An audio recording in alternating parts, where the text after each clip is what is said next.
بسم اللہ الرحمن الرحیم۔ السلام علیکم ورحمۃ اللہ وبرکاتہ۔ امید کرتا ہوں کہ آپ سب خیریت سے ہوں گے۔ تجوید کے سبق کے ساتھ ایک مرتبہ پھر آپ کی خدمت میں حاضر ہوں۔ آج کے سبق میں ہم پڑھیں گے حمزہ اور الف میں فرق، حمزہ اور عین کے اندر فرق۔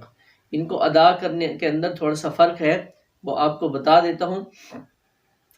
تو جو الف زبر زیر پیش سے خالی ہوگا اس کو ہم الف پڑھیں گے۔ جیسے ہم الف با پڑھتے ہیں، الف پڑھتے ہیں، اس کے اوپر زبر زیر پیش نہیں ہے، اس کو الف پڑھا جائے گا۔ اسی طرح با الف زبر با، تا الف زبر تا، سا الف زبر سا، با تا سا، ان کے اوپر زبر تھی، آگے الف تھا، اس کے اوپر زبر زیر پیش نہیں ہے، ہم اس کو الف پڑھ رہے ہیں۔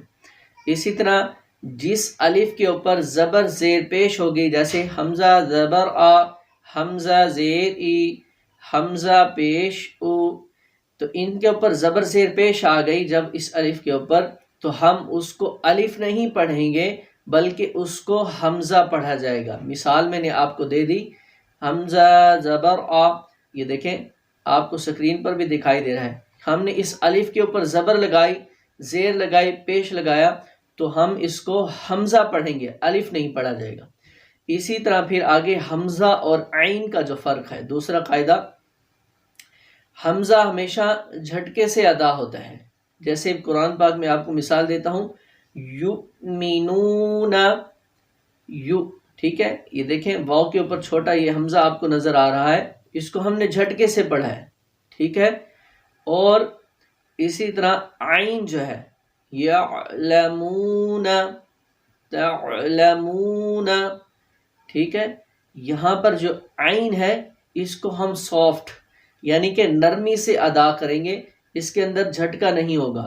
یعلم، یا نہ ہو، ٹھیک ہے، یا اگر جھٹکا آ گیا تو یہ حمزہ بن جائے گا۔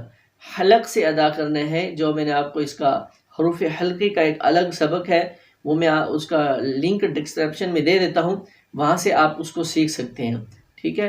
یہ دونوں قاعدے میں نے آپ کو بتا دی ہیں، حمزہ اور الف میں فرق، حمزہ اور عین کے اندر فرق، ان کو ادا کرنے کا طریقہ بھی میں نے آپ کو بتا دیا ہے۔ امید کرتا ہوں یہ آپ کو سمجھ آ گیا ہوگا۔ دعا میں یاد رکھیں۔ السلام علیکم۔